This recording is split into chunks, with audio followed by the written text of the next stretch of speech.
저녁 하늘은 아직 덥지도 춥지도 않은 기온을 남기고 있었다.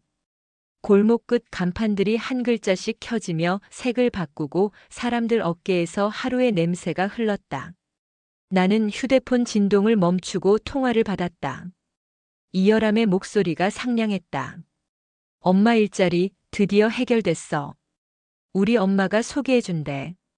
나도 기쁨을 드러냈다. 정말? 어디래?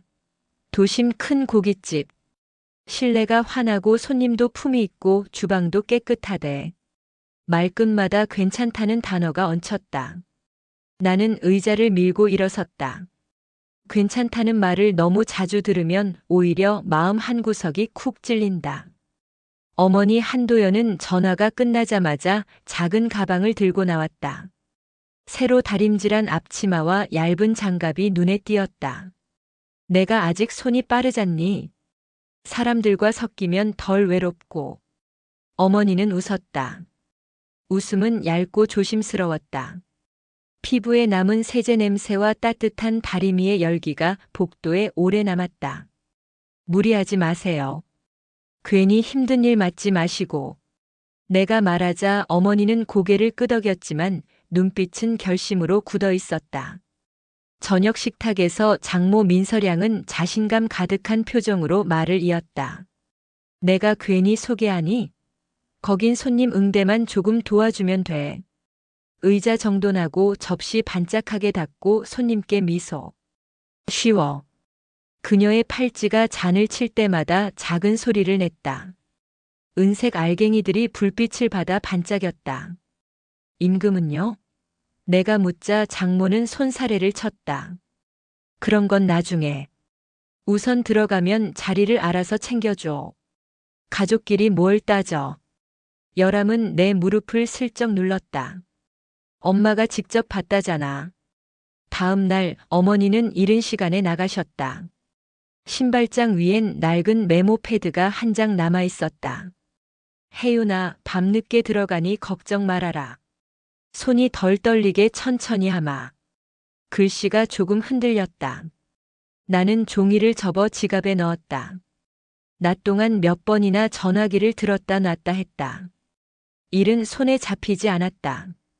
계단 난간을 닦는 냄새와 고기 굽는 기름 냄새가 뒤섞인 상상만 머리에 쌓였다.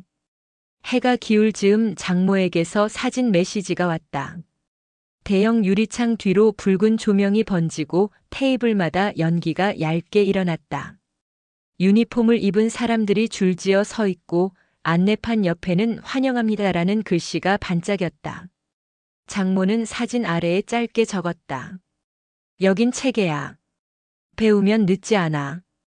그 한 문장이 이상하게 차갑게 느껴졌다. 체계라는 단어는 때로 사람을 구해주고 때로 사람을 칼날처럼 벤다. 밤 어머니는 평소보다 늦게 들어오셨다. 문이 열리자 바람에 들려온 건 불에 그을린 철판 냄새였다. 어머니는 벗어둔 앞치마를 조심스레 접었다. 손등이 살짝 붉었다. 괜찮아.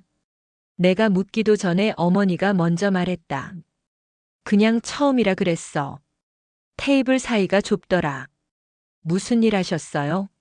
접시 닦고 물 채우고 손님이 남긴 것 정리하고. 다들 친절했어. 어머니는 단어를 조심스럽게 골랐다. 나는 그 조심스러움이 더 불편했다. 친절이라는 말은 껍질처럼 빛나지만 속에 무엇이 들어있는지 알 수가 없다. 열함은 어머니의 손등을 보고 약을 꺼냈다.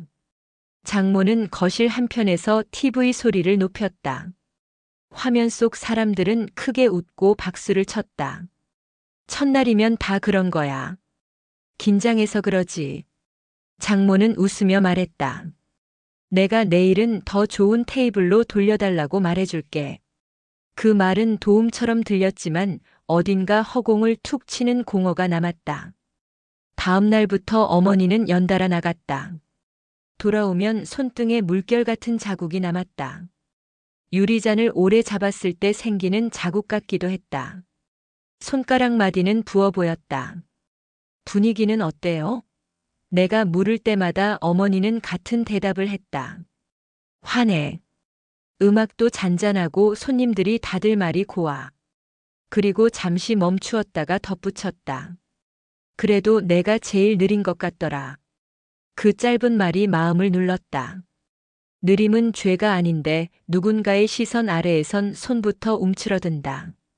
장모는 저녁이면 전화로 상황을 물었다. 우리 어머니가 생각보다 소질이 있네. 손목만 좀 풀리면 금세 익숙해져. 그녀는 웃으며 덧붙였다. 오늘은 유니폼 단추도 달아줬다더라. 귀여운 유리 단추라던데. 단추 이야기까지 알고 있다는 사실이 이상했다. 내가 본 적 없는 것을 장모는 아주 자세히 말했고 그 자세함은 현장 가까이에 있는 사람만이 가질 수 있는 질감이었다. 어머니가 힘들어하시면 며칠 쉬게 해도 되잖아요. 내가 말하자 장모는 가볍게 받았다. 쉬다 보면 더 서툴러지지. 꾸준함이 제일이야. 셋째 날 어머니는 집에 돌아오자마자 잠이 들었다. 이불 끝에서 손이 살짝 보였는데 그 손가락 끝에 얇은 유리가루 같은 빛이 묻어 있었다. 식탁 위엔 영수증이 접혀 있었고 구석에는 이름표가 놓여 있었다. 낯선 글씨로 적힌 가게 이름이 눈에 들어왔다. 어제 장모가 보낸 사진 속 간판과 글씨체가 미묘하게 달랐다. 나는 이름표를 집어들었다가 내려놓았다. 가슴 속에서 작은 바늘이 톡톡 찔렀다. 같은 불빛 아래 서 있어도 누군가는 중앙에 있고 누군가는 그림자에 선다. 나는 결국 결심했다. 다음 날 직접 가서 본다. 눈으로 보고 귀로 듣고 내가 아는 어휘로 정리한다. 장모의 말과 사진, 어머니의 미소와 손등, 영수증의 글씨와 이름표의 잉크색. 서로 닿지 않는 조각들이 어떤 모양을 만들고 있는지 확인한다. 만약 아무 문제 없다면 내가 괜한 걱정을 한 것이고 문제가 있다면 그때는 내 역할을 다한다. 새벽 알람을 맞추고 불을 끄려던 순간 현관문이 아주 살짝 열렸다 닫혔다. 나는 그 소리를 들었다. 내일 그 문을 내가 연다. 나는 장모가 보내준 위치와 이름표의 글씨, 두 정보를 나란히 적었다. 잉크색이 달랐고 글자 사이 간격도 달랐다. 어머니의 지갑에서 나온 동전 냄새가 내 손끝에 옮겨 붙었다. 방 안은 고요했고 창문 틈으로 고기 연기 같은 향이 미약하게 스며들었다. 내일 나는 그 향의 근원을 눈앞에서 확인한다. 점심 피크 타임이었다. 가게는 불내와 소음으로 가득했고 천장은 연기로 흐려졌다. 나는 약속대로 몰래 들어갔다. 문을 닫는 순간 열기가 얼굴을 때렸다. 앞치마를 질끈 묶은 어머니의 등이 보였다. 허리는 반쯤 접혀 있었고 앞치마에는 얼룩이 겹겹이 남아 있었다. 젊은 직원이 손가락으로 어머니를 가리켰다. 이모님 물 추가요 라는 말이 명령처럼 튀어나왔다. 그 목소리는 예의가 아닌 통보였다. 주방 쪽에서 장모가 모습을 드러냈다. 원피스와 금빛 브로치가 불빛을 받아 번들거렸다. 도연 씨 손이 왜 이렇게 느리냐는 말이 미소에 감춰져 있었다.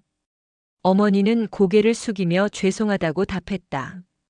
나는 그 장면을 지켜보며 손을 굳게 말아주었다. 잠시 뒤 테이블에서 웅성거림이 일었다. 손님 하나가 접시를 툭 치며 김치가 너무 시고 지저분하다고 투덜거렸다. 젓가락 끝으로 김치 조각을 집어들어 흔들며 직원에게 보여주었다. 장모는 억지 웃음으로 접시를 받아들고 고개를 돌렸다. 레시피대로 안 됐나 보네라고 중얼거리며 어머니를 불렀다. 어머니가 황급히 다가가 내가 담았다고 말했다. 다시 새로 담아오겠다고 하자 장모의 손목이 짧게 흔들렸다. 그 순간이었다. 접시에서 붉은 김치 국물이 퍼져나와 어머니의 앞치마와 팔을 덮쳤다. 김치 조각 몇 개가 얼굴을 스치고 바닥에 탁 하고 떨어졌다. 짧은 숨이 어머니의 입에서 새어나왔다. 가게의 소음이 잠시 흔들렸다. 장모는 수건을 던지며 정신 좀 차리라고 말했다. 수건은 어머니의 뺨을 스치고 바닥으로 굴렀다. 나는 그때 문 쪽에서 한 걸음 더 안으로 들어섰다. 장면이 사진처럼 얼어붙었다. 손님들이 고개를 돌렸다. 지금 뭐 하시는 겁니까? 라고 내가 말했다. 장모는 놀란 척 오해하지 말라고 했다. 접시가 미끄러진 것뿐이라고 했다.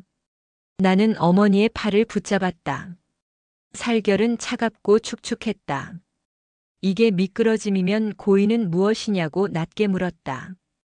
어머니는 그만하자고 속삭였다.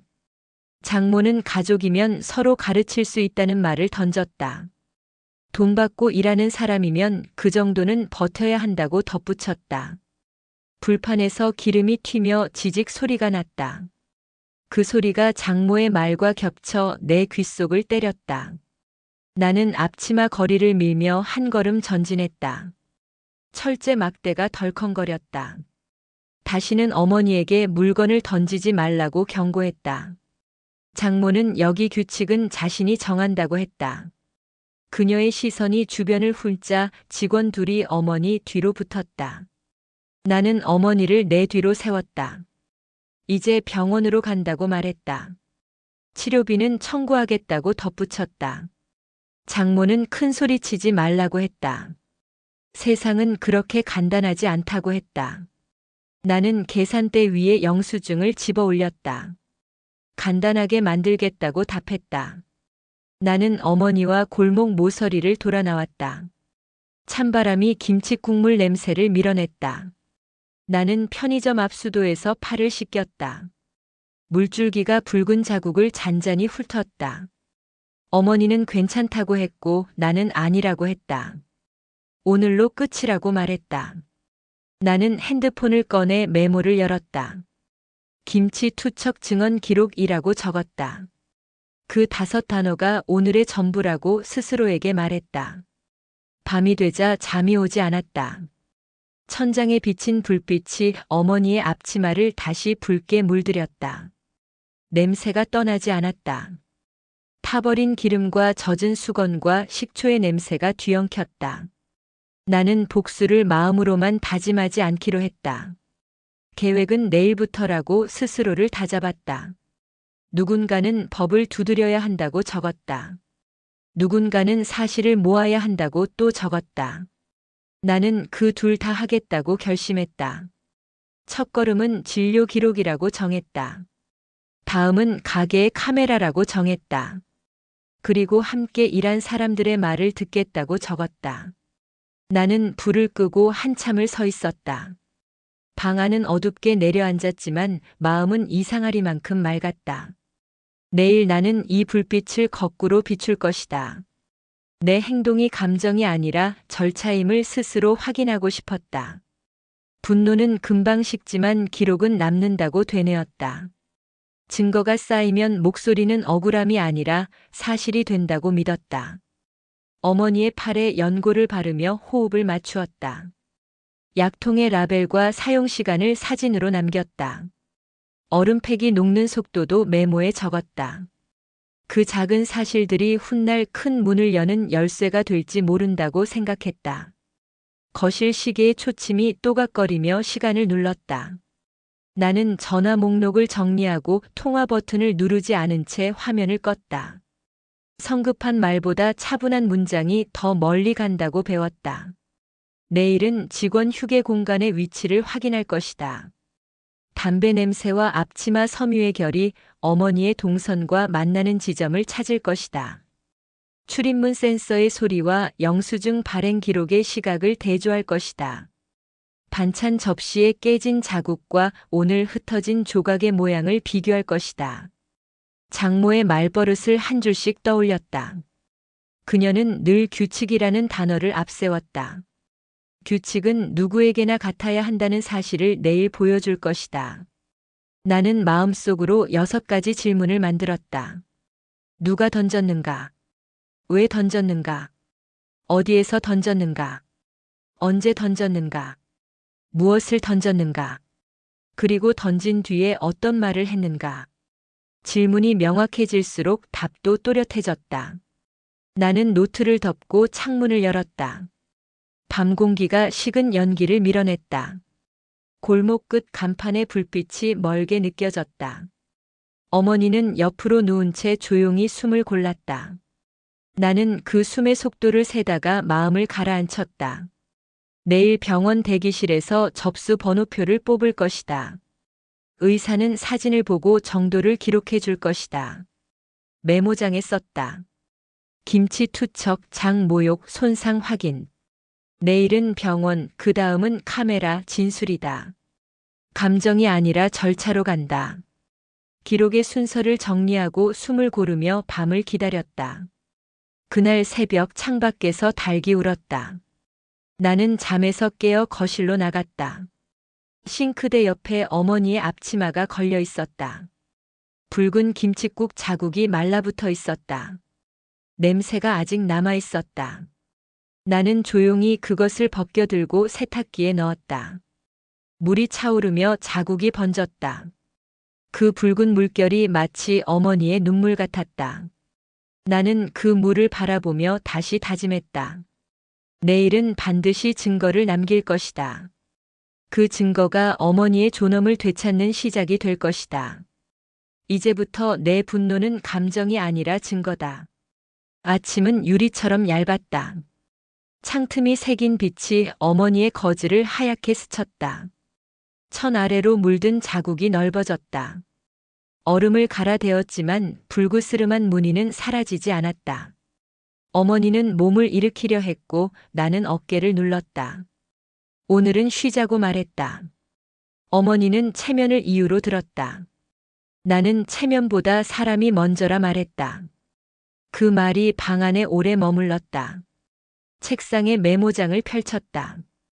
김치 투척, 모욕, 증거. 세 단어에 굵게 표시를 했다. 복수는 뜨겁게 결심하고 차갑게 실행하자고 적었다. 절차는 네 갈래로 나눴다. 첫째는 진단서다. 둘째는 영상이다. 셋째는 진술이다. 넷째는 신고와 제보다. 감정은 뒤로 물리고 사실을 표로 정리하기로 했다. 격한 말 대신 시간과 위치로 사건을 꿰기로 했다. 아버지가 남긴 말이 떠올랐다. 상처는 꿰매야 낫는다. 덮어두면 곱는다. 나는 이번엔 끝까지 꿰매겠다고 다짐했다. 오전의 병원은 소독약 냄새로 가득했다. 의사는 거즈를 들추며 팔을 천천히 펴보라고 했다. 살갗의 수포가 빛을 받아 울었다. 이 정도면 이도라며 치료 계획을 제시했다. 나는 짧게 말했다. 던진 사람의 행동을 기록으로 남기고 싶다라 말했다. 의사는 더 묻지 않고 진단서를 발급했다. 서류의 날짜와 시간이 찍혔다. 나는 영수증의 기록과 나란히 메모했다. 퍼즐의 모서리가 맞물리는 기분이었다. 마음이 서늘해졌다. 분노가 아닌 질서가 등뼈를 곧 세웠다. 다음은 영상이었다. 식당 외벽의 카메라 각도를 도면처럼 그렸다. 주차장 입구의 렌즈가 유리문을 비스듬히 잡는 걸 확인했다. 내부 영상은 이미 지웠다는 장모의 말을 떠올렸다. 지워도 흔적은 남는다. 외부 저장 장치와 관리업체의 로고가 있다. 나는 영상 요청서와 보존 요청서를 각각 작성했다. 접수 창구와 팩스 번호를 정리해 두었다. 언젠가 상대가 모르쇠를 외쳐도 서류가 길을 연다. 서류는 방패이자 망치다. 점심 전에 가게는 잠깐 비어 있었다. 문을 여니 장모의 목소리가 먼저 흘러나왔다. 병가라니 오버하지 말라며 웃는 소리였다. 나는 계산대에 진단서를 올려두었다. 이것도 오버냐고 물었다. 장모의 미소가 굳었다. 증거면 다냐고 물었다. 나는 시작엔 충분하다고 답했다.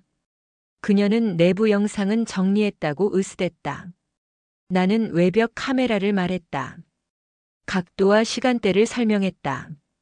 장모의 눈빛이 허공에서 미끄러졌다. 무시하고 넘어가라고 했다. 나는 고개를 저었다. 넘어가는 법을 이미 잊었다고 말했다.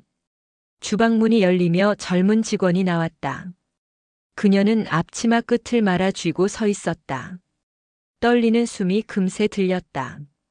어제 봤다고 했다. 접시는 미끄러진 게 아니라 밀렸다고 했다. 다른 직원도 봤다고 덧붙였다. 장모가 날카롭게 외쳤다. 계약서에 비밀 조항이 있다며 입을 닫으라고 했다. 나는 차분히 말했다. 강요와 겁박이 섞이면 효력이 흔들린다고 말했다. 직원의 어깨가 천천히 내려갔다. 그녀는 고개를 끄덕였다. 그 순간 가게의 공기가 다른 모양으로 갈라졌다. 웃음소리는 줄었고 불판 소리가 뚜렷해졌다. 나는 벽면의 얼룩을 바라봤다. 김치 국물이 만든 붉은 반점이 희미하게 남아 있었다. 어머니 앞치마의 얼룩과 닮은 배치였다. 좌표처럼 두 자리를 메모에 그렸다. 진실은 지워도 서늘한 그늘을 남긴다. 나는 사진을 찍고 시간을 기록했다. 장모는 비웃었다. 가족끼리 망신 주고 싶으냐고 말했다. 나는 현실이 먼저 망신을 만들었고 우리는 원래의 자리로 돌릴 뿐이라고 답했다. 장모는 한숨을 쉬며 고개를 돌렸다. 나는 더 말하지 않았다. 집으로 돌아오자 거실이 조용했다. 어머니는 얕은 잠에 빠져 있었다. 나는 사진과 진단서를 봉투에 넣었다. 봉투 겉면에 한 글자를 썼다. 진실. 검은 펜으로 한 번 더 덧그었다. 노트북을 열고 제보 메일을 작성했다. 사건의 요지, 피해 부위, 시간, 위치, 목격자 가능, 영상 존재 가능. 단락마다 근거를 첨부했다. 보내기 버튼을 누르자 작은 소리가 났다. 화면에 전송 완료라는 문장이 떴다. 내 안에서 문이 하나 닫히고 다른 문이 열렸다. 이제 후퇴는 없다. 해질 무렵 전화가 울렸다. 발신자는 장모였다. 목소리는 낮고 매끄러웠다. 어머니를 위한다면 여기서 접으라고 했다. 내가 멈추지 않으면 더 다칠 수 있다고 했다. 나는 이미 다쳤다고 말했다. 그리고 더는 다치지 않게 하겠다고 말했다. 장모는 침묵하다가 세상은 감정으로 안 움직인다고 말했다. 나는 그래서 감정을 접고 기록을 들었다고 답했다. 통화는 짧게 끝났다. 귓속에 뚝 하는 소리가 오래 남았다.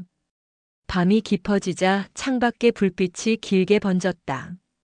어머니의 숨결이 조금씩 고르게 돌아왔다. 나는 다음 순서를 정리했다. 영상 요청 회신 확인. 직원 진술서 초안 작성. 영수증 시간과 출입 센서 로그 대조. 치료 경과 사진 메일 촬영. 필요시 보호 명령 신청 검토. 목록을 적으며 손을 다잡았다. 분노는 금세 타지만 기록은 남는다. 남는 것으로 싸우기로 했다. 창문을 반쯤 열었다. 차가운 공기가 방 안을 가볍게 씻어냈다. 나는 메모의 첫 줄을 바라보았다. 그녀가 던진 것은 김치가 아니라 존엄이었다. 내가 되돌릴 것은 존엄이다. 이 싸움은 복수가 아니라 회복이다. 그러니 서두르지 말자. 단단하게 가자. 흔들리지 말자. 내일은 한 칸 더 간다. 새벽이 밝자 나는 다시 가게 앞 인도블록을 살폈다. 어제 튄 김칫국 흔적이 여전히 돌틈에 붉게 남아 있었다. 물 한 병을 쏟아 흐름을 만들고 촬영 시간을 기록했다. 바닥 경사와 얼룩의 이동 방향을 화살표로 표시했다. 누가 던졌는지 입으로 다투기 전에 눈으로 보이는 길을 그려두는 중이었다. 오늘 밤엔 관리업체 사무실에 들러 로그 원본을 확인할 것이다. 그리고 병원에서 받은 치료 지침과 약 사용 시간을 한 장에 정리해 어머니 머리맡에 붙였다. 혹시라도 누가 묻는다면 말 대신 종이를 건넬 생각이었다. 증거는 말보다 오래 간다. 내일은 점심 러시 직전에 카운터 근처에서 대기하며 직원 동선을 또렷이 기록할 것이다.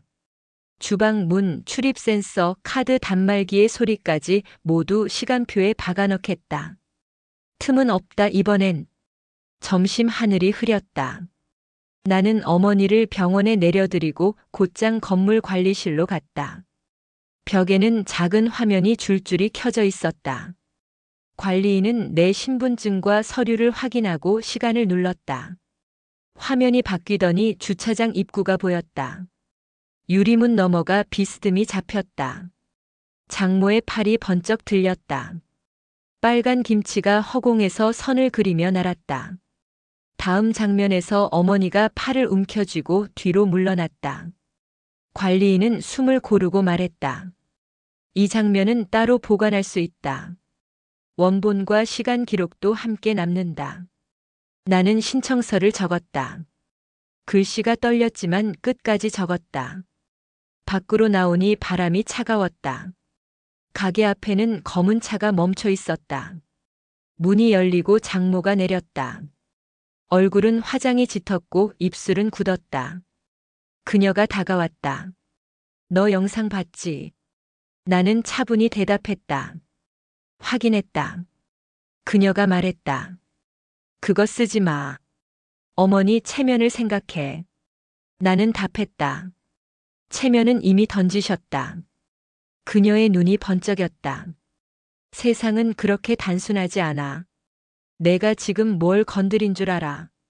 나는 짧게 말했다. 사람의 마음과 존엄이다. 그녀의 손이 내 뺨을 스쳤다. 차갑고 빠르게 닿았다. 감히 그런 말투를 쓰느냐. 나는 선언일 뿐이라고 했다. 그녀는 이를 악물고 차에 올라탔다. 문이 쾅 닫히며 골목이 울렸다. 그날 저녁 젊은 직원에게서 전화가 왔다. 목소리가 떨렸다. 말하겠다 했다. 어제 김치를 던지는 장면을 자신과 동료가 모두 봤다고 했다. 그때는 무서워서 말 못했다고 했다. 나는 고맙다 말했다. 지금 말을 남기는 것만으로도 큰일을 한 거라고 말했다. 그는 시간을 달라고 했다. 나는 기다리겠다고 했다.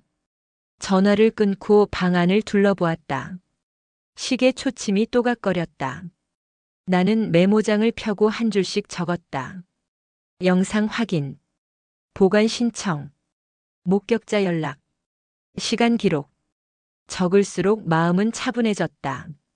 다음 날 아침 나는 경찰서 창구로 갔다. 대기표를 뽑고 자리에 앉아 숨을 골랐다. 내 차례가 오자 서류를 내밀었다. 담당자는 진단서와 신청서를 확인했다. 영상 확인 요청을 접수하겠다고 했다. 목격자 연락처도 함께 달라고 했다. 나는 이름과 번호를 또박또박 적었다. 접수증을 건네받자 손이 덜 떨렸다. 담당자는 연락이 가면 차분히 도와달라고 했다. 나는 고개를 숙였다. 창구를 나서자 햇빛이 바닥을 반짝였다. 점심 무렵 나는 가게 옆 골목에 서서 시간을 쟀다. 문이 열리는 소리, 종이 울리는 소리, 카드 단말기 소리. 나는 수첩에 작은 점을 찍어 표시했다. 직원들의 동선도 화살표로 그렸다. 어제 튄 김칫국 자국이 돌틈에 아직 남아 있었다.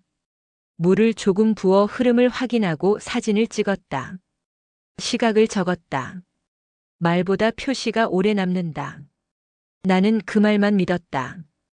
해질 무렵 장모에게서 다시 전화가 왔다. 너무 멀리 갔다며 그만두라고 했다. 가족끼리 망신 주지 말라고 했다. 나는 대답했다. 이미 망신은 행동이 만들었다. 우리는 제자리로 돌려놓을 뿐이다. 그녀는 숨을 길게 내쉬더니 말했다. 곧 후회할 거다. 나는 조용히 말했다. 누가 후회하는지는 끝까지 가보면 안다. 집으로 돌아오니 어머니가 거실 의자에 앉아 있었다. 팔에 감은 천이 희미하게 빛났다. 어머니는 내 눈을 보며 말했다. 그만해라. 내가 다칠까봐 겁이 난다. 나는 곁에 앉아 손을 잡았다.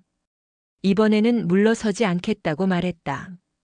어머니의 손이 떨리다 멈췄다. 우리는 한동안 말이 없었다. 나는 연고를 얇게 펴발랐다. 냄새가 가라앉자 숨도 고르게 바뀌었다. 밤이 되자 창문을 조금 열었다. 바람이 커튼을 흔들었다. 나는 오늘 한 일을 한 줄씩 다시 적었다. 영상 확인, 보관 신청, 목격자 연락, 접수 중 수령, 시간표 기록, 장모의 위협. 각 줄 끝에 날짜와 시각을 붙였다. 복수는 이제 감정이 아니었다. 기록이었고 내일을 여는 열쇠였다. 공책을 덮으려다 멈췄다. 마지막 문장을 남겼다. 그녀가 던진 건 김치였다. 그러나 잃은 건 사람의 마음이었다. 우리는 그 마음을 제자리로 돌려놓을 것이다. 내일은 한 걸음 더 간다. 좋다. 여기까지다. 그날 밤 늦게 관리실에서 전화가 왔다. 보관 신청이 접수되었다고 했다. 나는 고맙다고 인사하고 내일 아침에 확인서를 받으러 가겠다고 했다. 전화를 끊고 종이를 한데 모았다. 진단서, 신청서, 사본, 목격자 이름 목록, 시간표. 얇은 종이지만 마음은 조금 든든해졌다. 종이는 찢어질 수 있어도 기록은 이어진다. 나는 봉투 겉면에 굵게 썼다. 사실. 그리고 책장 사이에 단단히 꽂아두었다. 잠들기 전 나는 젊은 직원에게 짧은 문장을 부탁하는 문자를 보냈다. 어제 본 일을 한 줄로 남겨달라고 했다. 이름은 줄여도 좋고 시간만 또렷하면 된다고 했다. 그는 잠시 뒤 답을 보냈다. 어제 12시 43 김치가 날았다. 나는 그 한 줄을 인쇄해 폴더에 넣었다. 길지 않아도 힘이 있었다. 짧고 똑바른 말은 오래 견딘다. 다음 날 관리실에서 확인서를 받았다. 종이 위에는 날짜와 시간이 또렷했다. 나는 종이를 접어 가슴 주머니에 넣었다. 심장이 종이를 살짝 밀었다. 가게 앞을 지날 때 장모가 나를 보았다. 그녀는 팔을 꼬고 서 있었다. 씁쓸한 미소였다. 그녀가 다가와 낮게 말했다. 이렇게까지 할 필요는 없다. 서로 좋게 끝내자. 나는 고개를 저었다.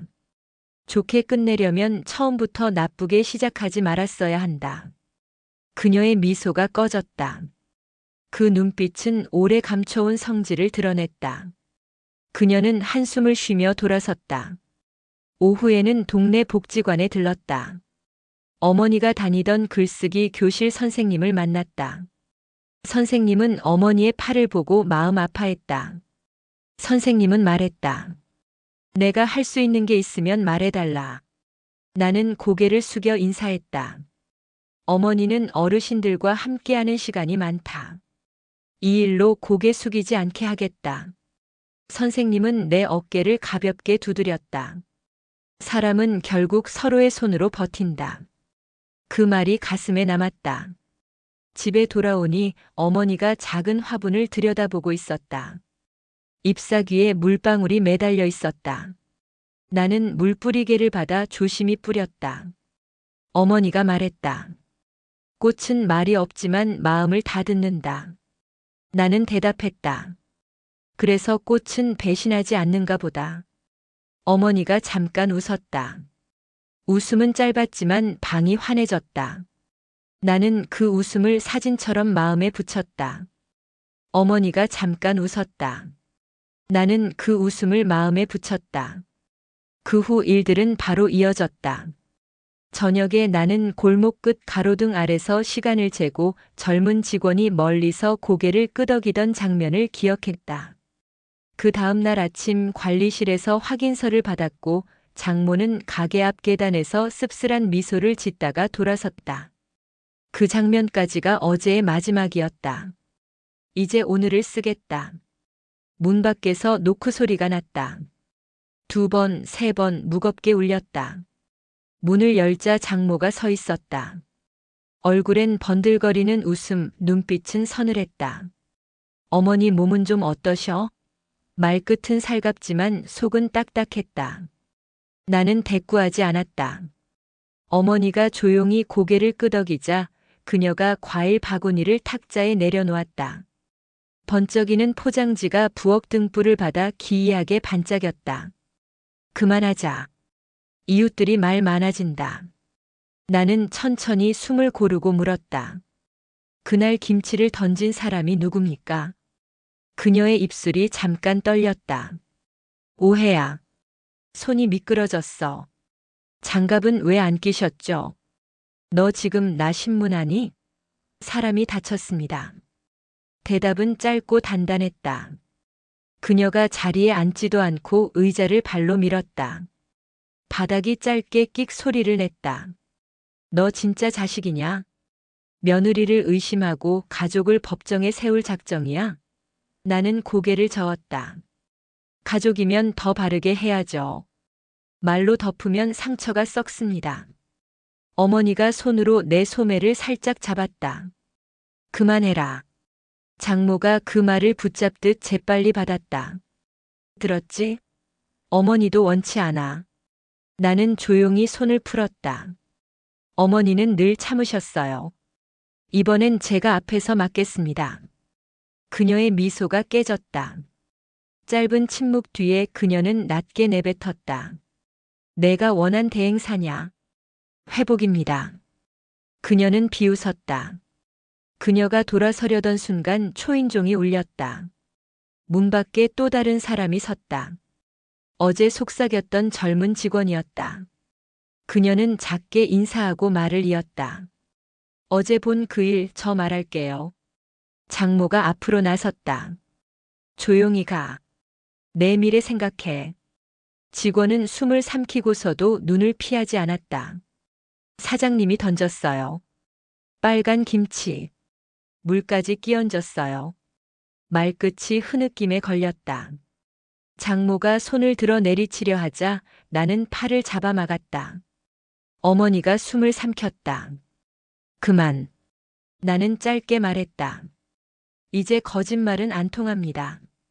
장모의 눈꼬리가 파르르 떨렸다. 나는 서랍에서 봉투와 흰 종이를 꺼내 탁자 위에 펼쳤다. 여기에 어제 본 것을 한 줄로 적어주세요. 시간도요. 직원은 천천히 적었다. 글씨는 떨렸지만 똑바로 섰다. 장모가 종이를 잡아채려 하자 나는 차분하게 올려다 봤다. 손대지 마세요. 지금 사진을 찍겠습니다. 나는 낡은 휴대전화로 종이를 찍고 시각을 기록했다. 어머니가 작게 물었다. 이렇게까지 해야 하니? 나는 고개를 끄덕였다. 우리가 말만 하면 아무것도 남지 않아요. 남겨야 합니다. 그날 오후 가게 앞 골목에서 나는 손목시계를 보며 사람들의 동선을 그렸다. 문이 열리고 종이 울리고 카드 단말기가 삑 소리를 내는 순간을 작은 점으로 찍었다. 어제 돌틈에 남은 붉은 자국은 비에 씻기지 않고 여전히 핏빛이었다. 물을 살짝 뿌리고 사진을 또 찍었다. 흐름은 왼쪽으로 길게 늘어졌다. 김치가 날아온 방향과 딱 맞았다. 나는 그 화살표를 수첩에 그렸다. 해질녘 어머니를 모시고 동네 공원을 한 바퀴 돌았다. 바람이 차서 어머니 목도리를 한 칸 더 조여주었다. 내가 이기는 게 중요하니? 어머니가 물었다. 어머니가 고개를 들 수 있게 하는 게 중요합니다. 고개는 누가 들게 해주지 않아도 스스로 들 수 있는 거다. 그러나 누가 내리눌렀는지는 남겨야죠. 어머니는 말이 없었다. 나뭇잎이 발밑에서 마른 소리를 냈다. 멀리 놀이터에서 아이의 웃음이 튕겨왔다. 그 밝은 소리가 이상하게 쓰렸다. 밤이 되자 전화가 왔다. 번호는 익숙했다. 장모였다. 돈으로 끝내자. 나는 짧게 숨을 내쉬었다. 돈이면 상처가 씻긴다고 생각하세요? 세상은 그렇게 굴러가. 그 세상에서 당신은 늘 이겼겠지만 오늘은 아닙니다. 수학이 넘어 숨이 거칠어졌다. 그럼 내가 감당하겠습니다. 전화를 끊고 한동안 손을 내려다봤다. 손바닥에 작은 붉은 선이 보였다. 오늘 어머니의 앞치마를 쥐던 자리였다. 새벽 창밖에서 빗소리가 그쳤다. 나는 탁자 위 종이들을 다시 정리했다. 어머니의 앞치마, 붉은 얼룩, 짧은 진술, 시간표 그리고 관리실 확인서 사본. 얇은 종이들이 겹치자 한 권의 작은 책처럼 느껴졌다. 나는 겉장에 연필로 썼다. 이야기의 무게. 그리고 한 장을 더 끼웠다. 어머니가 남긴 짧은 문장. 꽃은 말이 없지만 마음을 다 듣는다. 나는 그 문장을 손끝으로 천천히 쓰다듬었다. 아침이 밝았다. 밥솥에서 김이 나왔고 어머니는 작은 접시에 나물을 담았다. 나는 숟가락을 들며 말했다. 오늘도 천천히 가요. 어머니가 웃었다. 짧고 조용한 웃음이었다. 나는 그 웃음을 다시 가슴속 자리에 붙였다. 문 밖에서는 신문이 문턱을 톡 치고 넘어왔다. 나는 신문을 치워두고 신발을 신었다. 오늘은 관리실과 경찰의 전화를 기다릴 것이다. 그리고 가게 앞에서 또 한 번 시간을 재겠다. 사람들의 발소리, 문소리, 말소리, 모든 것을 한 줄씩 붙일 것이다. 말은 흩어지지만 기록은 남는다. 어머니의 걸음이 느려도 괜찮다. 나는 옆에서 보폭을 맞출 것이다. 넘어지면 일으키고 앉으면 옆에 앉겠다. 그녀가 던진 빨간 김치가 남긴 얼룩은 우리에게 상처였지만 이제 우리는 그 자리에 다른 색을 칠할 것이다. 분노의 색이 아니라 회복의 색으로. 나는 문을 열고 나섰다. 바람은 차가웠지만 숨은 고르게 흘렀다. 오늘도 걷는다. 끝까지 걷는다. 그 길에서 나는 잠깐 멈춰 하늘을 봤다. 구름이 천천히 흘렀다. 나는 속으로 수를 셌다. 하나, 둘, 셋. 한 걸음마다 무게가 빠지고 심장이 가벼워졌다. 골목을 지나가자 빨래줄에 수건이 펄럭했다. 물자국이 빛을 받아 은색으로 번쩍였다. 나는 그 광택을 보며 생각했다. 더러운 물도 말리면 투명해진다. 우리의 하루도 그럴 수 있다. 그러려면 먼저 짓눌린 자리를 펼쳐야 한다. 접힌 사건을 펼치듯, 말을 종이에 펴듯, 눈물을 마른 수건에 펴듯 하나씩 펴자. 가게 앞 버스 정류장에는 학교 가는 아이들이 줄을 섰다. 아이 하나가 내 팔에 상처 자국을 힐끗 봤다. 나는 웃으며 고개를 끄덕였다.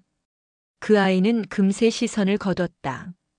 순간 별것 아닌 온기가 가슴에 남았다. 그 아이는 금세 시선을 거뒀다. 순간 별것 아닌 온기가 가슴에 남았다. 나는 그 작은 따뜻함에 잠시 숨을 골랐다. 그날 저녁 하늘이 빨갛게 물들었다. 바람에 나뭇잎이 휘날렸고 나는 그 속에서 휴대전화를 들었다. 화면에는 관리실 번호가 떠 있었다. 박 씨 맞으시죠? 영상 복원 완료됐습니다. 그 목소리가 들리자 손끝이 차가워졌다. 나는 숨을 고르고 물었다. 혹시 사본도 가능할까요? 네. 법원이 나경차료 청룡으로 2장 발급 가능합니다. 그 순간 모든 소리가 멀어졌다. 세상이 잠시 멈춘 것 같았다. 나는 짧게 대답했다. 내일 받으러 가겠습니다. 통화를 끈 차 가슴이 두근거렸다. 마침표 같던 사건이 제 문장처럼 흘러가기 시작했다. 집에 돌아오니 어머니가 부엌에서 밥을 찍고 계셨다. 냄비에 석임이 나왔다. 나는 뒤에서 조용히 물었다. 어머니 오늘 하늘 봤어요? 못 봤다. 왜? 빨갛게 탔어요. 불 붙은 것처럼요. 불은 가끔 하늘도 따뜻하게 만들지. 나는 고개를 끄덕였다. 하지만 불은 늘 누군가를 태워요. 어머니 가잠시 손을 멈췄다. 그래도 태워야 할 건 있지. 부끄러움이든 거짓이든. 그 말에 가슴이 움찔했다. 나는 조용히 식탁에 앉았다. 숟가락 부딪히는 소리가 짧게 울렸다. 그 소리가 마치 결심처럼 들렸다. 다음 날 아침 나는 관리실 앞에 섰다. 직원이 서류 봉투를 내밀었다. 도장이 찍혀 있었다. 원본 영상 시간 기록 확인서. 3장이에요. 나는 고맙다고 인사했다. 봉투를 받자 손끝이 약간 떨렸다. 그 안에는 진실이 있었다. 나는 조심스럽게 봉투를 품에 넣었다. 계단을 내려오는데 누군가 뒤에서 불렀다. 잠깐. 돌아보니 장모였다. 그녀의 표정은 밤새 울다 만 얼굴처럼 지쳐 있었다. 너무 멀리 갔다. 그만둬. 지금 돌아가기엔 이미 너무 왔어요. 돈 줄게. 어머니 치료비도 보태줄게. 돈으로 지울 수 있는 상처라면 우린 이미 잊었겠죠. 그녀가 이를 악물었다. 이러다 너 도망가게 돼. 도망은 당신이 하셔야죠. 그녀의 입술이 파르르 떨렸다. 그녀가 손을 들었다. 나는 움찔했지만 피하지 않았다. 손이 공중에서 멈췄다. 그녀의 눈에 눈물이 맺혔다. 너 왜 이렇게 닮았니? 그 사람이랑. 그녀의 목소리가 흔들렸다. 누구 말씀이세요? 너희 아버지. 그 사람도 끝까지 물었어. 그게 가족을 망쳤지. 나는 조용히 말했다. 망친 건진 씨를 숨긴 사람이에요. 그녀는 고개를 떨궜다. 그래도 넌 내 사위잖아. 그 이름은 오늘로 끝입니다. 그녀가 고개를 들었지만 나는 벌써 뒤돌아섰다. 계단 아래 햇빛이 퍼졌다. 숨이 뜨거웠다. 점심 무렵 젊은 직원에게 서전화가 왔다. 오늘 신문 보셨어요? 아니요. 왜요? 기사 났어요. 고깃집 노인 폭행 사건 목격자 진술 속출. 제 이름은 안 나왔지만 사람들이 알아요. 나는 숨을 고르고 물었다. 무섭진 않아요? 무섭지만 후회는 없어요. 사람이 맞았는데 말을 해야죠. 그 목소리가 짧게 흔들렸지만 단단했다. 나는 고맙다고 했다. 당신 같은 사람이 있어서 버팁니다. 전화를 끈 차주먹이 살짝 떨렸다. 어머니의 얼굴이 떠올랐다. 그날 오후 가게 앞에는 경찰차가 서 있었다. 파란 불빛이 도로를 휩쓸었다. 장모는 입구에서 팔짱을 낀 채 서 있었다. 경찰이 서류를 보여주며 물었다. 조사 동의하시죠? 그녀는 고개를 들지 못했다. 주변 사람들이 속삭였다. 저 사람이 그 사람이래. 김치 던졌대. 소문이 파도처럼 퍼졌다. 나는 멀리서 그 모습을 지켜봤다. 숨이 막히는 듯 했지만 뒤로 물러서지 않았다. 그녀의 어깨가 서서히 떨어졌다. 경찰이 그녀에게 무엇인가 묻자 그녀가 짧게 대답했다.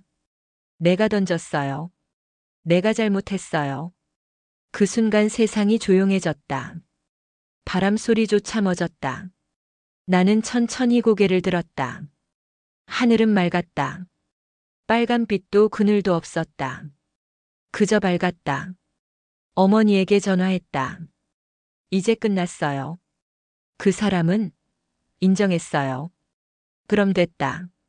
너도 이젠 쉬어라. 나는 작게 웃었다. 조금만 더요. 아직 남은 게 있어요. 뭐가 남았니? 이름이요. 우리 가 빼앗긴 이름. 어머니 가잠시 침묵했다. 그 이름을 다시 세울 수 있겠니? 세워야죠. 그게 살아있는 증거니까요. 그녀가 숨을 고르게 내쉬었다. 그럼 끝까지 가라.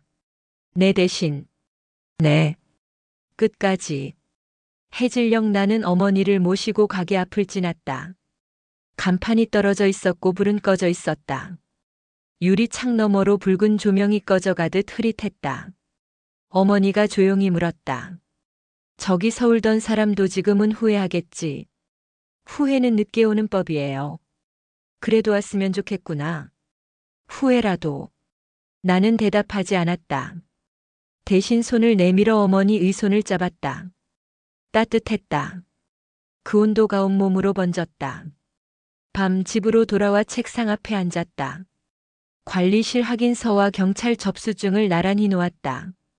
그 사이에 흰 종이를 한 장 끼웠다. 펜으로 천천히 썼다. 이것은 복수가 아니다. 이것은 이름을 되찾는 일이다. 글씨가 조금 흐트러졌지만 분명했다. 나는 그 위에 날짜를 적었다. 그리고 작게 적었다. 엄마의 이름으로. 펜촉이 떨리며 점이 찍혔다. 그 작은 점이 눈물처럼 번졌다. 창밖에서는 바람이 불었다. 커튼이 살짝 움직였다. 나는 그 바람 속에서 어머니의 목소리를 들은 것 같았다. 이제 괜찮다. 잘했다. 그 말이 들리자 눈을 감았다. 가슴 속 불이 조금 식었다. 하지만 아직 끝은 아니었다. 그 불은 완전히 꺼지지 않는다. 정의는 불꽃처럼 남는다. 그 불빛이 앞길을 비출 때까지 나는 멈추지 않을 것이다. 아침이 올 때쯤 새들이 지저귀었다. 나는 커튼을 걷었다. 동쪽 하늘이 밝아왔다.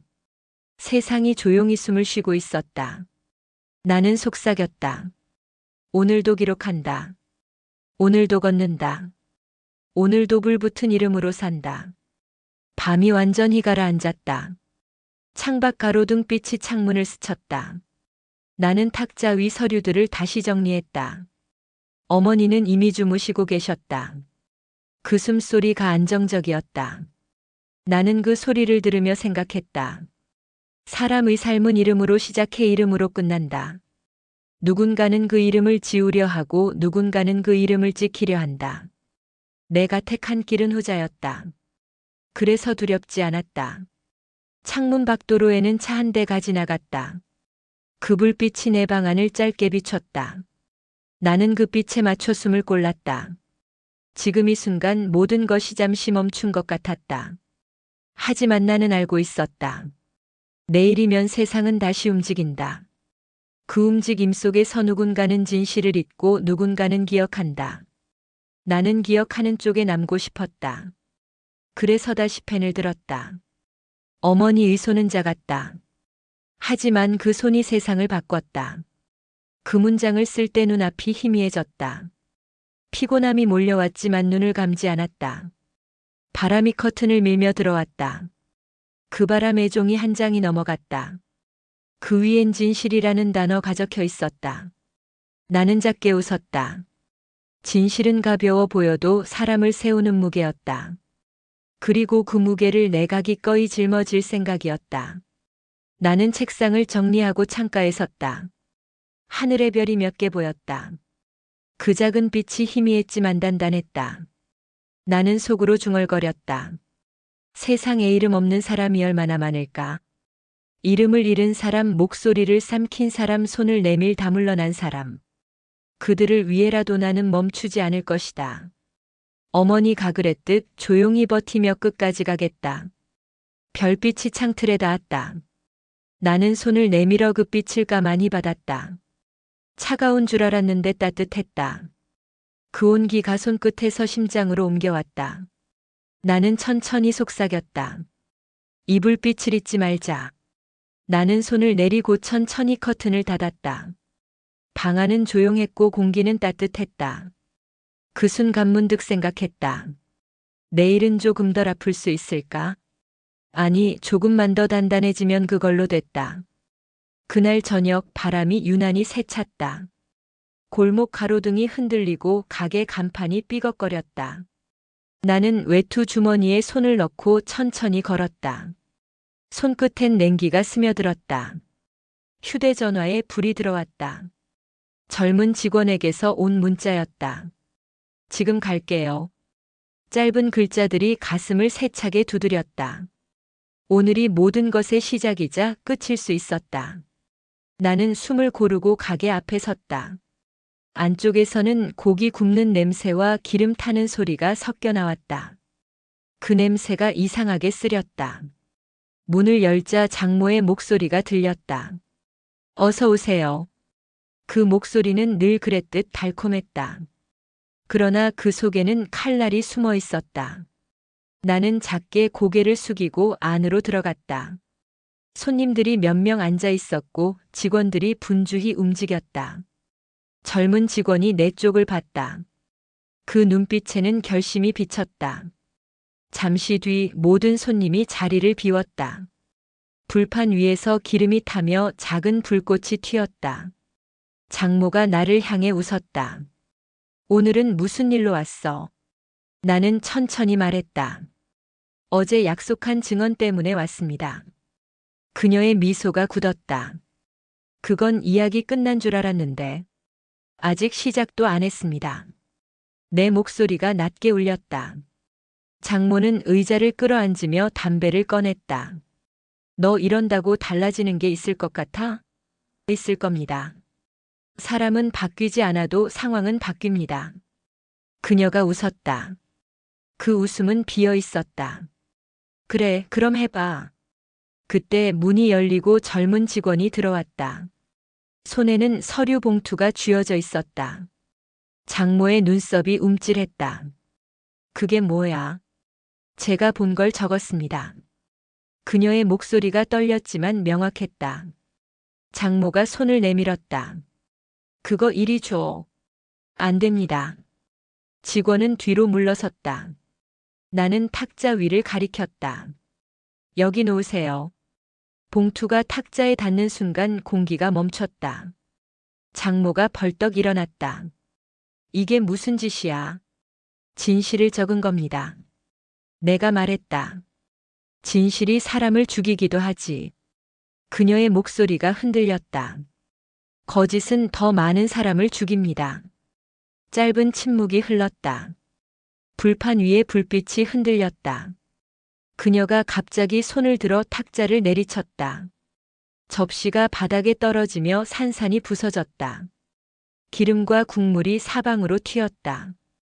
젊은 직원이 비명을 질렀다. 나는 앞으로 한 걸음 나갔다. 그만하세요. 넌 내가 무서워?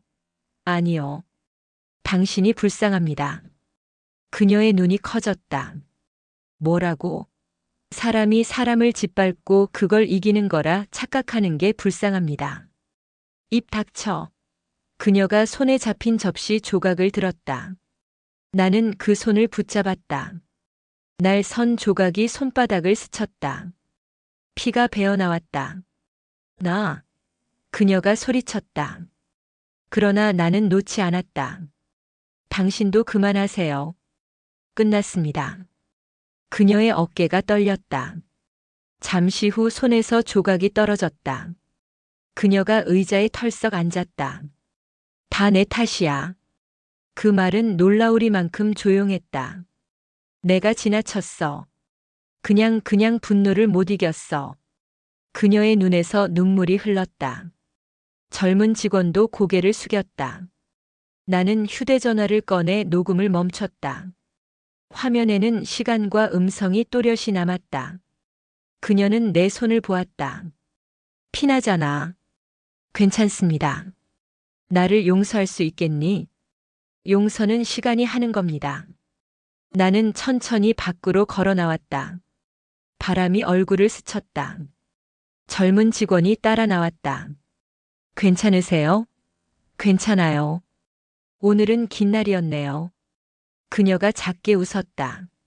저도 무서웠어요. 하지만 후회 안 해요.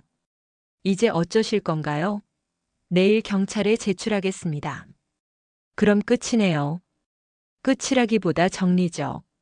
그녀는 고개를 끄덕였다. 가게를 벗어나자 하늘에 별이 떴다. 나는 손을 주머니에 넣고 천천히 걸었다. 손의 상처가 따끔했지만 마음은 이상하게 가벼웠다. 거짓과 폭력의 무게가 조금 덜어진 듯 했다. 집 앞에 도착하니 어머니가 문 앞에서 기다리고 계셨다. 늦었구나. 네. 이제 정리됐어요. 그래. 수고했다. 어머니가 내 손을 잡았다.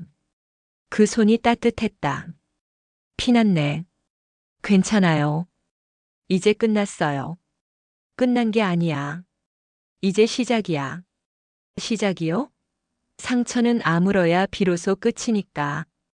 그 말에 나는 조용히 고개를 숙였다.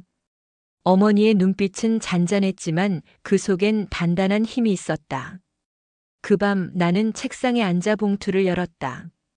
안에 짧은 진술서와 내 메모가 함께 들어 있었다. 나는 그 위에 손을 얹었다. 손끝이 따뜻했다. 창밖에서는 바람이 불고 멀리 개 짖는 소리가 들렸다. 모든 게 고요했지만 가슴 속에서는 무언가 천천히 움직이고 있었다. 두려움이 아니었다. 안도였다. 나는 천천히 눈을 감았다. 그리고 작게 속삭였다. 이제 숨 쉴 수 있겠다. 새벽이 가까워질 무렵 창이 뿌옇게 맺혔다. 나는 물수건으로 유리를 닦으며 마음도 함께 훔쳤다. 테이블 위 서류들을 크기대로 정리하고 이름표처럼 포스트잇을 붙였다. 영상, 진술, 영수증, 확인서. 낱말들이 작은 병사처럼 줄을 섰다. 어머니 방 문이 살짝 열리고 발소리가 났다. 잠을 못 잤니? 조금요. 이제 괜찮아요. 어머니가 물컵을 내게 건넸다. 미지근한 물이었다. 그 온기가 뱃속으로 천천히 내려갔다. 가슴에 뭉친 돌덩이가 조금 사갔다. 나는 고개를 들고 말했다. 오늘은 함께 가요. 어디로? 사무실과 파출소요. 어머니가 고개를 끄덕였다. 내가 앞장서면 난 뒤에서 서 있을게. 그 말이 이상하게 힘이 됐다. 해가 떠오르자 새들이 울었다. 주방에 햇빛이 번져들었다. 나는 밥을 조금 뜨고 김을 잘라 올렸다. 어머니가 젓가락을 들었다. 그 손이 아주 조금 떨렸다. 나는 손을 내밀어 그 손을 살짝 받쳤다. 맛은 평범했지만 눈앞이 뜨거워졌다. 어머니가 웃었다. 그 웃음에는 오래 참은 사람의 힘이 있었다. 식사가 끝나자 현관에서 신발 소리가 또렷이 났다. 끈을 조여매고 문을 열었다. 바람이 세수하듯 얼굴을 스쳤다. 우리는 골목을 나란히 걸었다. 발자국이 둘 그리고 그림자도 둘이었다. 나는 주머니에서 작은 메모를 꺼냈다. 엄마 먼저. 문장 하나지만 어제보다 단단했다. 파출소 앞에 도착했을 때 경비 아저씨가 인사를 했다. 무슨 일로 오셨어요? 진술 보완하러 왔습니다. 나는 봉투를 내밀었다. 직원은 조심스럽게 봉투를 받아 기록대 위에 올렸다. 형사는 고개를 끄덕이며 말했다. 확인해 보겠습니다. 어머니는 의자에 앉아 조용히 기다렸다. 햇빛이 창턱에서 반짝였다. 밖에서는 구급차가 지나가며 짧게 사이렌을 울렸다. 순간 가슴이 움찔했다. 형사가 돌아와 말했다. 증거가 명확하다며 추가 확인이 곧 이뤄질 거라고 했다. 나는 고개를 숙여 감사 인사를 하고 봉투를 더 움켜쥐었다. 어머니는 내 어깨를 툭 치며 수고했다고 말했고 나는 그 말 한마디에 허리가 풀리는 것을 느꼈다. 파출소 문을 나오자 겨울빛같이 차가운 햇살이 얼굴을 스쳤다. 나는 숨을 길게 내쉬고 가게가 있는 골목으로 발길을 돌렸다. 유리창 너머는 비어 있었고 의자들은 엎어져 있었으며 불판에는 식은 기름만 검게 엉겨 붙어 있었다. 그 장면을 보고 있자니여 제이그 불꽃 소리와고 함과 떨리는 숨이 한꺼번에 떠올라 잠시 눈을 감았다. 그러나 이제 돌아가지 않겠다고 스스로에게 다시 약속했다. 그때 휴대전화가 울렸고 관리실에서 추가 영상이 확보되었다고 알려왔다. 나는 고개를 끄덕이며 곧바로 가겠다고 말한 뒤 어머니와 발을 맞춰 움직였다. 복도는 길었고 벽에는 오래된 게시판이 삐뚤게 달려 있었다. 직원은 서류철을 내밀고 확인란을 가리켰다.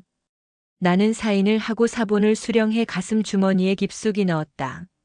서류가 닿는 곳이 따뜻해지자 조금 안심이 되었다. 문 밖으로 나오니 하늘이 맑았고 구름이 느리게 흘렀다. 어머니가 괜찮냐고 묻자 나는 괜찮다고 대답했지만 심장은 여전히 빠르게 뛰고 있었다. 그래도 멈추지 않겠다고 말하자 어머니는 미소를 지었다. 그 미소는 짧았지만 나를 앞으로 밀어주는 등불처럼 느껴졌다. 우리는 집으로 돌아와 식탁에 따뜻한 차를 놓고 한참 말 없이 앉아 있었다. 찻잔에 서리는 김이 천천히 올라가 천장으로 사라졌다. 나는 이제 무엇을 해야 하느냐고 스스로에게 물었다. 복순 야용 선야 그 사이를 오가 던질 문은 오늘따라 조용히 가라앉았다. 그때 문자가 도착했다. 젊은 직원이 조사 일정을 확정했다며 끝까지 가겠다고 적어 보냈다. 나는 고맙다고 답장을 보내고 오늘 저녁을 함께 먹자고 덧붙였다. 서로가 서로 이 증거가 되어야 산다고 나는 적었다. 해가 기울 무렵 병원에서 전화가 왔다. 장모가 검사를 받다 넘어졌고 입원했다는 소식이었다. 어머니는 한숨을 쉬고 그래도 가보자고 말했다. 우리는 택시를 타 고병원으로 향했고 창 밖 의가로수는 긴 그림자를 도로에 눕혔다. 병실 문을 열 자장모가 창백한 얼굴로 누워 있었고 눈만은 생각보다 또렷했다. 그녀는 내가 들어가자 숨을 고르고 미안하다고 말했다. 나는 그 말을 기다렸다는 사실에 스스로 놀랐다. 어머니 가문가에서 조용히 고개를 숙였다. 장모는 이어 더듬더듬 지난밤 의폭언과 던진 김치 가자신의 패배였다고 인정했다. 나는 고개를 끄덕였지만 쉽게 대답하지 않았다.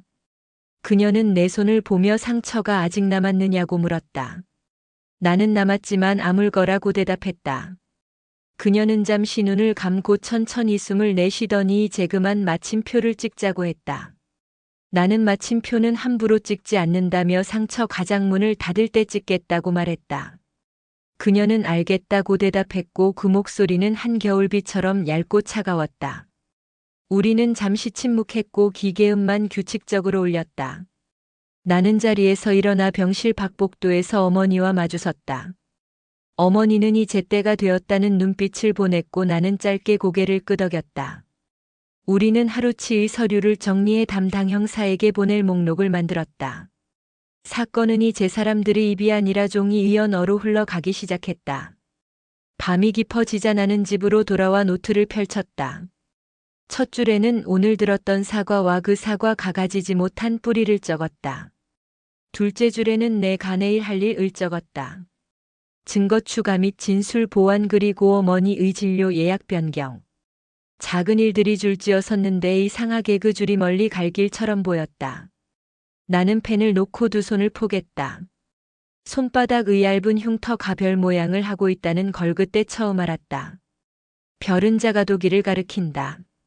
나는 그 흉터를 쓰다듬으며 다시 한번 마음속으로 맹세했다. 내 이름도 어머니의 이름도 더 이상 아무도 짓밟지 못하게 하겠다고. 새벽녘 빗소리 가지붕을 살살 두드렸다. 나는 커튼을 살짝 열어 어둠 속의 빛을 보았다. 멀리 편의점 간판이 깜빡였고 도로 끝에는 구급차의 흔적 같은 빗줄기가 잠깐 스쳤다. 갑자기 두려움이 밀려들었다가 어머니 방에서 들려오는 고른 숨소리에서 서히 가라앉았다. 그 숨은 내가 믿는 유일한 시계였고 내가 버티는 유일한 박자였다. 아침이 되자 우리는 다시 파출소로 향했다. 형사는 새로운 자료를 받아 주머니에 넣고 차분하게 설명했다. 앞으로의 절차와 시간표 그리고 우리에게 필요한 인내를 천천히 읽어주었다. 나는 고개를 끄덕이며 하나하나 메모했다. 어머니는 옆에서 조용히 손난로를 잡고 있었다. 밖에서는 아이들이 등교하는 발소리 가작게 흘렀다. 세상은 계속 가고 사건은 거기서 한 발씩 늦게 따라간다. 우리는 창가에 서서 잠시 햇빛을 쬐었다. 따뜻한 빛이 손등을 덮자 밤새 굳었던 어깨가 풀렸다. 그때 문자가 또 울렸다. 젊은 직원이 자기 부모님께 모든 사실을 고백했다고 했다. 그들은 처음엔 화를 냈지만 결국 고개를 떨구고 미안하다고 말해주었다고 적혀 있었다. 나는 잘했다고 답장을 보내고 언젠가 따뜻한 국을 같이 먹자고 썼다. 사람이 사는 것은 결국 같이 밥을 먹는 일이라고 덧붙였다. 정호 간엄자 기자가 전화해 사건의 경과를 물었다. 나는 수사에 영향을 줄 수 있다며 구체적 답변을 피했고 대신 노인의 손을 지켜달라고만 했다. 기자는 잠시 조용하더니 알겠다고 하고 전화를 끊었다. 나는 심호흡을 하고 손을 털었다. 손가락 사이에 낀 긴장감이 모래처럼 후두둑 떨어졌다. 해질녘 우리는 작은 공원으로 갔다. 어머니가 좋아하는 벤치에 앉아 조용히 나무를 봤다. 바람에 낙엽이 돌고 돌아 내 발끝에 멈췄다. 나는 그 잎을 주워 손바닥에 올렸다. 얇고 부서지기 쉬웠지만 빛을 받으니 한순간 금빛으로 번쩍였다. 어머니가 그걸 보며 예쁘다고 말했다. 나는 그 예쁘다는 말 속에 그동안 없었던 여유가 섞여 있는 것을 듣고 조금 울컥했다. 집으로 돌아오는 길에 빵집에 들러 따뜻한 빵을 쌌다. 어머니가 한 입 베어 물며 살겠다고 말했고 나는 그 말을 메모장 첫 줄처럼 마음에 적었다. 밤 이후 자전화가 울렸고 장 모의 담당 의사 가상태가 안정되었다고 전했다. 나는 알겠다고 대답하고 면회를 내일로 미루겠다고 말했다. 수화기를 내리자 잠깐 허탈함이 왔지만 곧 사라졌다. 사람은 살아있으면 언젠가 다시 마주본다. 그때 우리는 무엇을 말해야 할지 나는 이미 결정해 두었다. 미안하다는 말보다 먼저 다시는 그러지 말자는 말을 꺼내겠다고. 거실 불을 끄고 창가에 섰다. 도시는 여전히 환했고 하늘은 희미했다. 나는 두 손을 모아 이마에 댔다. 누군가를 저주하던 두 손이 누군가를 기원하는 두 손으로 바뀌는 순간이었다. 그 변화가 길고 낯설었지만 따뜻했다. 책상으로 돌아와 마지막 메모를 적었다.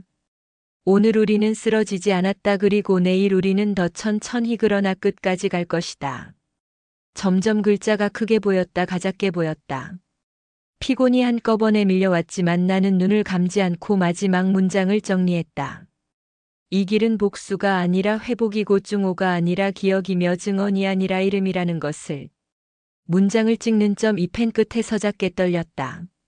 나는 그 점을 오래 바라보다가 마침 내 펜을 놓았다.